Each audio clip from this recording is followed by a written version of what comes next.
Hello and welcome to another Trash to Track. In this episode we're going to be looking at this Hornby D49 Loco drive Loco that's been sent in to me by a chap called John. It's in multiple parts as John has had this repaired before, however this other person that repaired it didn't do a very good job and it still doesn't work. So it's been sent to me in Jigsaw form. So we're going to have a look at this Loco and see if we can get it back together and finally return John his working Loco. Unboxing all the bits there, we're going to go through to make sure everything we need is here. And this part here is the tender, but it's also electrically connected to the chassis of the front of the Loco. I don't mean to moan about Hornby at this point, but this is actually going to prove to be a right pain to work on, with both of these parts being electrically connected by that wire. There's a new chassis bottom plate there. There's the motor, which is always good to have. This is the body shell for the locomotive itself, which doesn't appear to be in bad condition at all. Then we've got other parts here, including the driving wheels, which John told me were brand new for this model. However, as we'll see later on, these proved to be quite troublesome. There's also the front pony truck there. There's a small bag with a multitude of screws in, and there's also some new parts that John's purchased.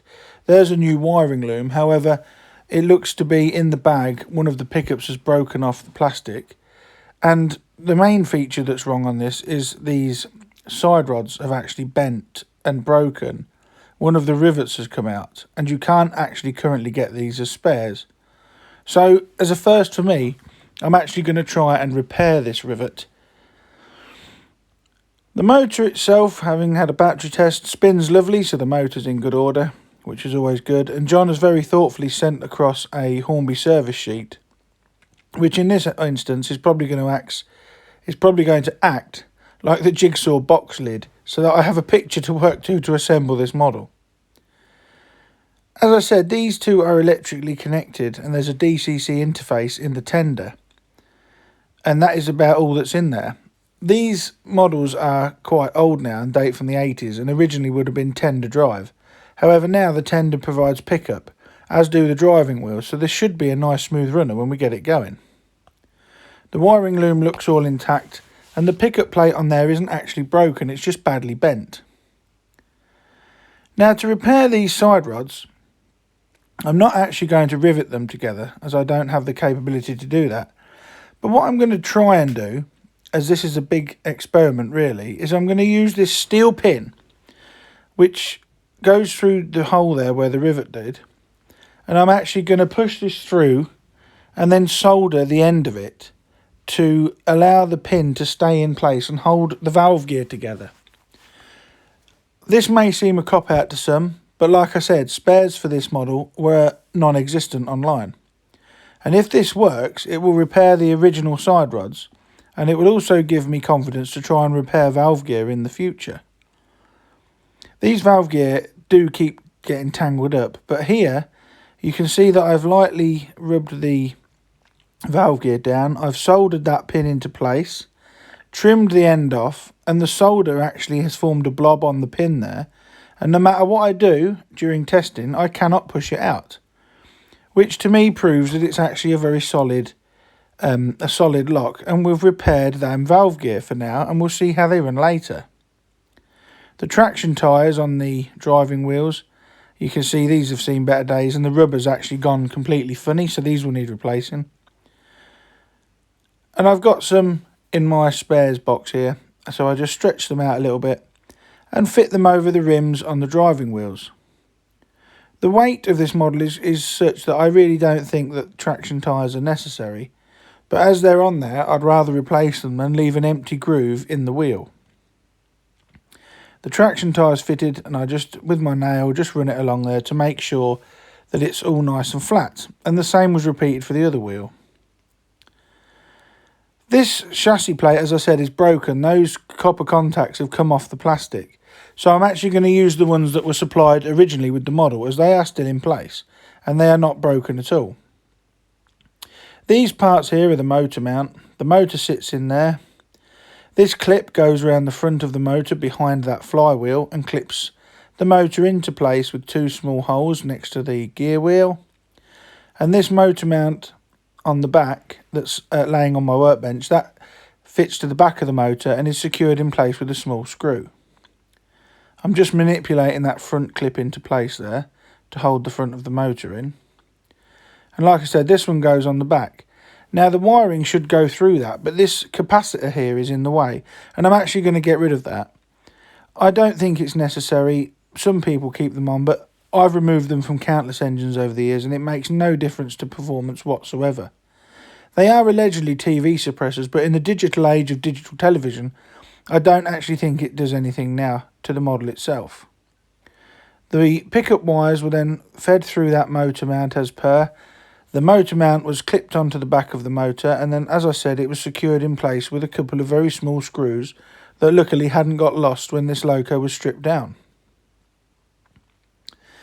Once the motor's back in place, I'm now going to have a look at this pickup part here, and I'm just going to bend those back into position slightly. Like I said, this is actually in good order, so I'm going to reuse the original. And as I've said, having that tender fixed to it like that does become a pain in the backside. The wheels I'm now going to put into the chassis block there. They are sitting in proper brass bearings, so I just manipulate them into place with a screwdriver and then add a small bit of oil just to lubricate them, as there was no lubrication on this model, so I assume that whoever had it before I did had removed all the lubrication.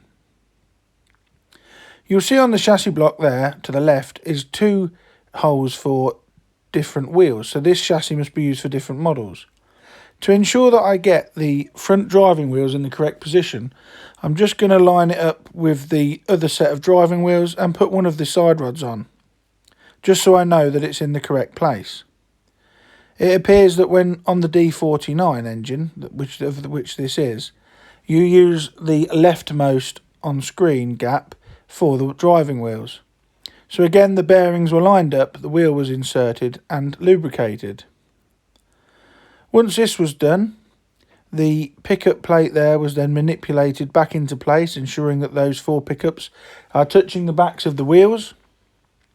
I have heard other people around saying that they don't know why they add pickups to traction tired wheels, but it would surprise you a lot how much electric they do actually carry, even though they are carrying traction tyres.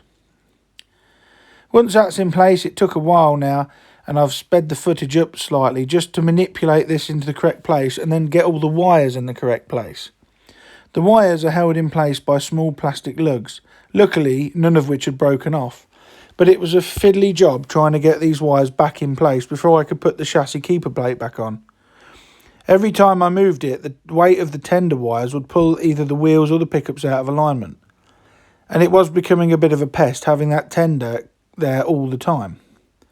You needed 3 hands for this job, so pushing everything where it should be, I then pushed this I pushed the chassis keeper plate into place and then secure it with the screws, ensuring that the wire at the back there is fitting through the hole where it should be. Once it was in place, I simply insert the 3 screws again and then gently tighten it up, tightening 1 screw at a time until they've all fully torqued. Do not over tighten these screws on Hornby chassis base plates, as the plastic is relatively soft and will crack if you screw them in too tight. You will notice there as well that it says on there that this model was DCC fitted. It must have been at one point, but while I was working on it, all it had was a blanking plate. So now the driving wheels, the pickups and the motor are in place. I'm going to now attempt to replace these valve gear that I've repaired. And I found this was easier to do by taking the cylinders off, which are just a clip fit into the die-cast chassis. Once you get the piston rods in there and the valve gear, it's a simple case of putting the cylinder block underneath the die-cast chassis, and the valve gear sits in a gap at the top there and is gently screwed into place. This holds everything relatively securely. Once this screw has been tightened up, it's now time to rebuild the side rods, and this is where I encountered a problem that had me pulling my hair out. Everything seemed to align perfectly. You put the side rods on, the rear crank pin was then inserted and tightened up with my hex nut driver. Then there's a washer that goes on the front driving wheel, followed by the piston rod the valve gear, and finally another crank pin. Looking at the model, when I had reassembled the side rods and valve gear, everything looked okay. But as you will see shortly, this would be far from the truth. This model really did frustrate me in rebuilding it, as everything I did on it seemed to push up another problem. So here, like I said, I'm putting the crank pin back in place, and you can see that the model chassis is now starting to look fully rebuilt. However, I then tried to test the motor to make sure the valve gear weren't sticking, and as you will see, when I connect the wheels, it immediately locked up, with the rear wheels there going one way and the front wheels the other. Now, John told me that these driving wheels were brand new from Hornby, and it took me a couple of hours fiddling about with them to realise that the quartering was out on the rear wheel. That really isn't acceptable for a brand new spare part. There was no quartering on the wheel. Both of the crank pins were in perfect alignment with each other. So after I'd taken the wheels apart and gently sorted the quartering out, I reassembled the valve gear as we did before, and this time, without the chassis base plate, the wheels spun lovely. But this was after a couple of hours work, and after I'd cleaned it all up again, I had to go through the rigmarole of reassembling the wheels, re-lubricating the axles again, as it had all worn off and come off in my hands while handling it. And now I've rebuilt the valve gear and side rods again. I'm just going to clip this power controller onto one terminal of the motor, and when I put the other one on there, you can see the wheels are flying round. My repaired valve gear is working as it should, and the quartering on the wheels is correct. So hallelujah for that. But now came the battery test with everything back in place, and the engine was completely dead. There was no movement at all, which is odd with the amount of pickups on this model.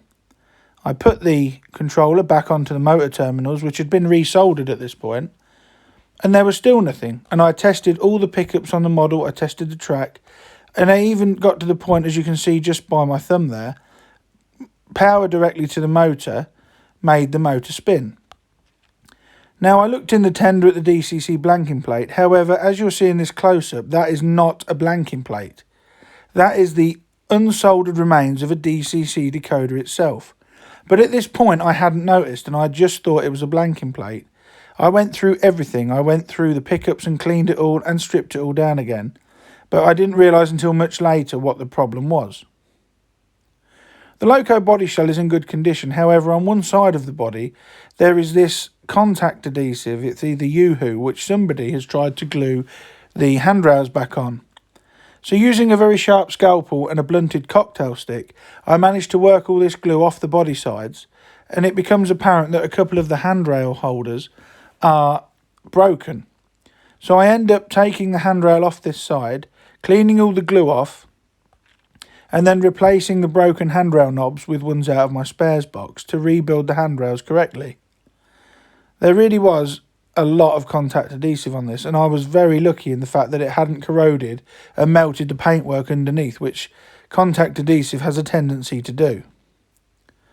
Apologies for this poor bit of filming. I'm actually working off camera here, but as you can see, I am actually just using that cocktail stick just to pull off all of the contact adhesive. Now that that's all cleaned off, I'm going to reapply these brand new handrail knobs that I've got out of my spares box, and I just slide them onto the wire, slide them into the relative positions, and then fix them from the inside with a bit of plastic weld cement. The body shell was then clipped onto the Loco chassis, and you can see there just the slightly damaged paintwork, which I will touch up with rail match after I've done this. And then the whole Loco was inverted into my Loco cradle. And then I realised that the front pony truck actually needs to go underneath the chassis and pick up keeper plate, so off it came again. But while I was doing this, I also refit the screw in the front there under the cylinders that attaches the Loco body shell to the chassis. And I'm still waiting at this point, still trying to test the model, and I cannot work out why it won't work. I've not come to the conclusion about that blanking plate yet. I'm just checking all the pickups here, and this Loco really was frustrating. The wires, as I mentioned earlier, they all clip fit into one place. and then the front pony wheels there slide under the pickup plate, and then the chassis base plate, the screw goes through both the chassis base plate and the pickup plate, and then holds the front pony wheels in place as well as the base plate itself. Now that that's all back together, I'm going to turn my attention back to the tender now, as it was always my intention to temporarily fit a decoder to this model and run it around the garden, and it's then I realised that that is actually the broken part of a decoder, and it's nothing to do with the circuitry of the model. So fitting a spare blanking plate that I had, I clipped it in, put the power on, and lo and behold, away it went straight away. So having the model apart 2 or 3 times was all down to the fact that somebody who had had this before me doesn't know the difference between a DCC blanking plate and the actual 8-pin socket of a DCC decoder. But as you can see now, that blanking plate is in place. The D49 has been returned to service. To say I was frustrated is an understatement. One last job to do I noticed on the tender body shell was that all the handrails on the tender body shell had been broken off at some point. So using a 0.5mm drill bit, I opened all the holes up, replaced with handrail knobs, and then put some wire in just to mend all the handrails on the tender. And that concludes really this jigsaw that John sent me from a Hornby D49 Hunt class. And as mentioned earlier, the paintwork was touched up with rail match paint, as you'll see when it's now running around the garden. If you've got an engine you'd like to see featured on a future episode of Trash to Track, please email me at the email address you can see on screen, and we'll have a look at getting it sent over, and who knows, it may even feature in a Trash to Track episode all of its own.